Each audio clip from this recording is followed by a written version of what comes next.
తలకాయ నొప్పి వాంతి ఎక్కువైంది, తగ్గకుండా ఉన్న తలకి నెల్లూరు జీబుల్ హాస్పిటల్కి పోయినాం.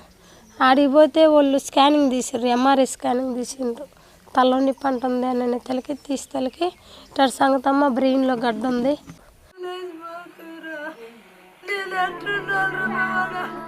కానీ బంధువుల మాట విని పాపను ముందుగా ఆస్పత్రికి కాకుండా చేజర్ల మండలం ఆదురుపల్లిలోని చర్చికి తీసుకువెళ్లామని లక్ష్మి చెప్పారు. సరే ఆ దేవుడిని నమ్ముకొని ఆడుందాము, ఆయన బాగు చేస్తాడేమో అని చెప్పి పోయినా బాగుండింది. 13 రోజులు ఒకరోజు బాగుండింది, తింటునింది బాగుండింది.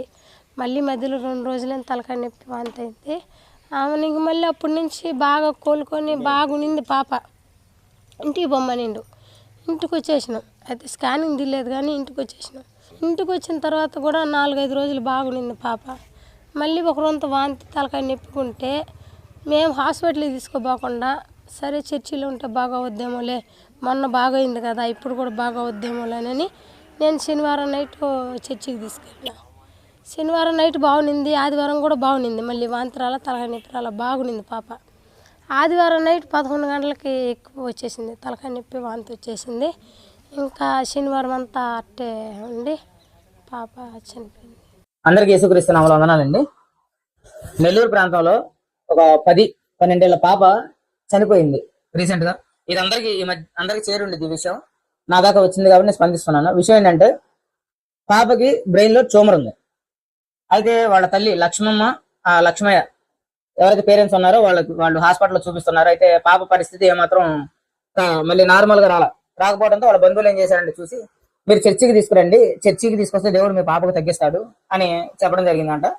సరే వాళ్ళు అలాగే చర్చికి తీసుకెళ్లారు. చర్చికి తీసుకెళ్తే చర్చిలో 10 రోజులు పాప బాగానే ఉందంట. 11వ రోజు నుంచి పాపకి బాగా పరిస్థితి విషమించింది. ఇక పాప చనిపోయింది.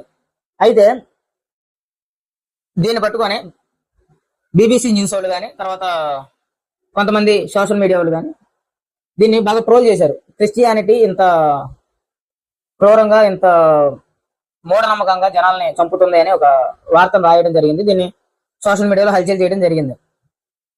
నేనేం చెప్పదలుచుకున్నానంటే వీడియో ముఖం ద్వారా వాళ్ళు రాశారంటే దాంట్లో వాస్తవం ఉంది.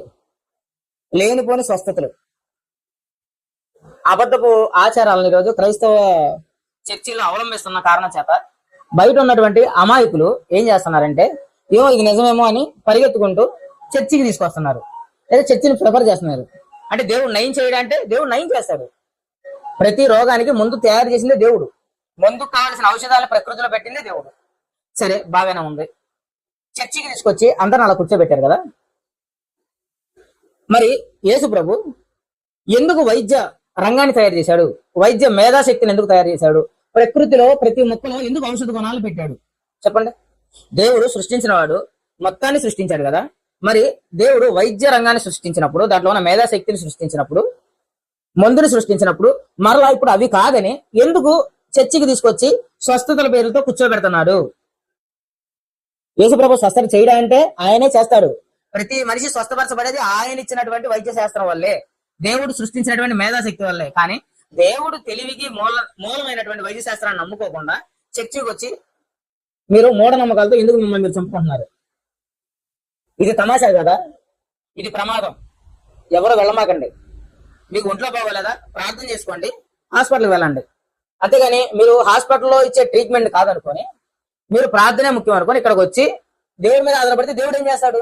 దేవుడు చేయాల్సింది ఎప్పుడో చేసేసాడు. హాస్పిటల్ రూపంలో ఉంది, డాక్టర్ల రూపంలో ఉన్నాయి. మనం వెళ్ళి వైద్యం చేయించుకోవాలి కదా, దేవుడు ఇచ్చిన ప్రకృతిని వాడుకోవాలి కదా. అది వాడుకోకుండా మళ్ళా దేవుని ఆరాధించే స్థలానికి వచ్చి నేను నువ్వు చేసిన ప్రకృతిని వాడుకొని ప్రత్యేకంగా నాకు స్పెషల్ ట్రీట్మెంట్ ఇవ్వు అని ఎందుకు చెప్తారు అలాగా? మరి దేవుడు స్వస్థతలు చేశారు కదా బ్రదర్ అంటే ఆయన దైవత్వాన్ని నిరూపించుకోవడానికి చేశాడు. ఆయన అక్కడే చేశాడు ఆయన. కానీ ఆ చేసిన ఆయన ఎందుకు మరణించాడు? మరి మళ్ళీ ఎందుకు తిరిగి బ్రతికాడు? కారణం ఏంటంటే మన పాపాలు విడిచిపెట్టాలని ఆయన చనిపోయాడు. దానికి సాదృశ్యంగా మనం పరిశుద్ధులు కావడానికి ప్రతిరోజు సిద్ధపడతానికి మందిరాన్ని ఇచ్చాడు. దానికే మందిరం అనేది. మనం రోగం వచ్చినప్పుడు, బాధ వచ్చినప్పుడు భారం దేవుడి మీద వేసి దేవుడు ఇచ్చిన అద్భుతమైన ఫలాలు పొందుకోవాలి, ప్రకృతిలో ఉన్న వైద్యాన్ని పొందుకోవాలి. మనం హాస్పిటల్కి వెళ్ళాలి. రెండోది, ఆ న్యూస్ లో కూడా ఏం చెప్పుకొచ్చారంటే పాప వాళ్ళ కుటుంబం ఆర్థిక పరిస్థితులు బాగోలేదు అని చూపించారు. ఆర్థిక పరిస్థితుల వల్ల తమ తమ ఏమి చేయలేని ఒక నిస్సహాయ స్థితిలో ఉన్న కుటుంబం ఇక పాపను ఏమి తోచక వాళ్ళు వీళ్ళు చెప్పినటువంటి కొన్ని మాయ మాటలు విని అక్కడ తీసుకెళ్లారు. చర్చికి వెళ్ళడం తప్పు కాదు, వెళ్ళి ప్రార్థన చేయించుకోండి, తప్పేం లేదు. కానీ అక్కడ ఉండమాకండి. దేవుడు మీకు ఆరోగ్యాన్ని ఇవ్వడానికి బయట హాస్పిటల్ ఉన్నాయి, దేవుడే చేశాడు. అది దేవుడు చేసేదాన్ని మీరు కాదని మళ్ళీ ఇక్కడికి వస్తే దేవుడు ఎందుకు చేస్తాడు? అనారోగ్యం వచ్చినప్పుడు, చోమరు వచ్చినప్పుడు తీపించుకోవాలి హాస్పిటల్లో, చర్చికి వెళ్ళకూడదు. చర్చికి ఎందుకు వెళ్ళాలంటే మన బ్రతుకు మార్చుకోవడానికి, పాపాన్ని విడిచిపెడటానికి, సృష్టికర్తను ఆరాధించడానికి వెళ్ళాలి. అయితే మన ఒంట్లో బాగోపోతే తగ్గించని తగ్గిస్తాడు. ఆయన ఎప్పుడో దానికి సిద్ధపాటు చేశాడు. వైద్య శాస్త్రం ఉంది, ఇక్కడ ప్రార్థన చేసుకోండి, అడిగే ట్రీట్మెంట్ తీసుకోండి. ఈ తమాషాలన్నీ ఇప్పుడు క్రైస్తవుల్లో ఉన్నటువంటి కొంతమంది ద్రోహులు, మన భారతదేశానికి చీడ పురుగులు లాంటి చాలా మంది అబద్ధ స్వస్థతలు, ఈ అమ్మతేజ గాని, ఈ పాస్టర్ ప్రవీణ్ కుమార్ గాని, కల్వర్ టెంపుల్ గాని, ఇట్లాంటి రకరకాల వాళ్ళు ఏం చెప్తున్నారంటే దేవుడు సృష్టించిన సృష్టిని విడిచిపెట్టి మరలా వాళ్ళ దగ్గరికి వస్తే ఏదో తగ్గిద్ది అన్నట్టు ప్రచారం చేస్తున్నారు. ఇది అబద్ధం, ఇది అబద్ధం, పచ్చి అబద్ధం. మీరు వెళ్ళమాకండి అలాగా.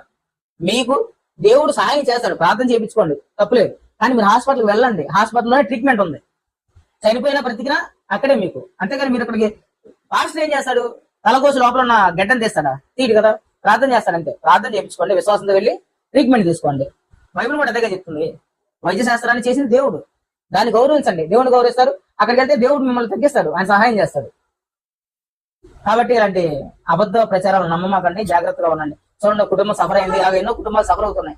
అబద్ధ స్వస్థతల పేరుతో చేస్తున్నటువంటి మోసాలకి చాలా మంది బలైపోయారు. వాళ్ళలో మొట్టమొదటి వ్యక్తి కాదు, లక్ష్మమ్మ కుటుంబం, ఆ పాప చాలా మంది బలైపోయారు. గతంలో బెల్లంపల్లి ప్రవీణ్ కుమార్ ఒక మీటింగ్ పెట్టినప్పుడు, ఆ మీటింగ్ కి తన కొడుకు జ్వరం వచ్చినప్పుడు తన టీవీలో చూస్తున్నట్ట చాలా మంది చెప్పారంటే బెల్లంపల్లికి తీసుకు, అక్కడ పాస్టర్ ఉన్నాడు, అది చేయిస్తే చాలా తగ్గిపోద్ది అంటే హాస్పిటల్కి తీసుకెళ్ళిపోకుండా జ్వరంతో ఉన్న తన కొడుకుని తీసుకొచ్చి అక్కడ పడుకోబెట్టారంట. 3 రోజులు చచ్చిపోయాడు. అదొక నిదర్శనం మీకు తెలియట్లేదా? వీళ్ళు దొంగలు. వాళ్ళ చూసి టీవీలో చూసి వచ్చామాకండి, వాళ్ళు డబ్బులు సంపాదించుకోవడానికి కొంతమంది యాక్టర్లు పెట్టుకొని చేస్తున్నాడు అలాగా. కాబట్టి మీరు రామాకండి, ప్రార్థన చేసుకోండి, ప్రార్థన చేయించుకోండి, కానీ హాస్పిటల్కి వెళ్ళండి. ఇది బైబిల్ చెప్తుంది, నేను కూడా చెప్పడం కాదు. దేవుడి మీద ఆధారపడండి, దేవుడు ఇచ్చిందా అనుభవించండి.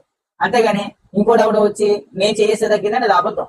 అప్పుడు ఈ హాస్పిటల్ అన్ని తీసేసుకొని ఈ బెల్లంపల్లి ప్రవీణ్ కుమార్ని, ఈ అమ్మతేజ అని, పృథ్వీరాజుని, ఇంకా చాలా మంది ఉన్నారు దొంగలు, గుత్తిలో ఉన్నారు కొంతమంది దొంగలు, అబద్ధ స్వస్థ సేవలు పట్టుకున్నటువంటి దౌర్భాగ్యులు ఉన్నారు.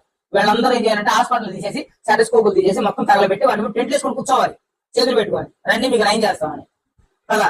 వీళ్ళు దొంగలు. దయచేసి వెళ్ళమాకండి, ప్రార్థన చేసుకోండి, దేవుడు సహాయం చేస్తాడు. కానీ దేవుడు చేసిన వైద్యాన్ని తీసుకోండి. అదే నేను చెప్పదలుచుకోండి. Praise the lord.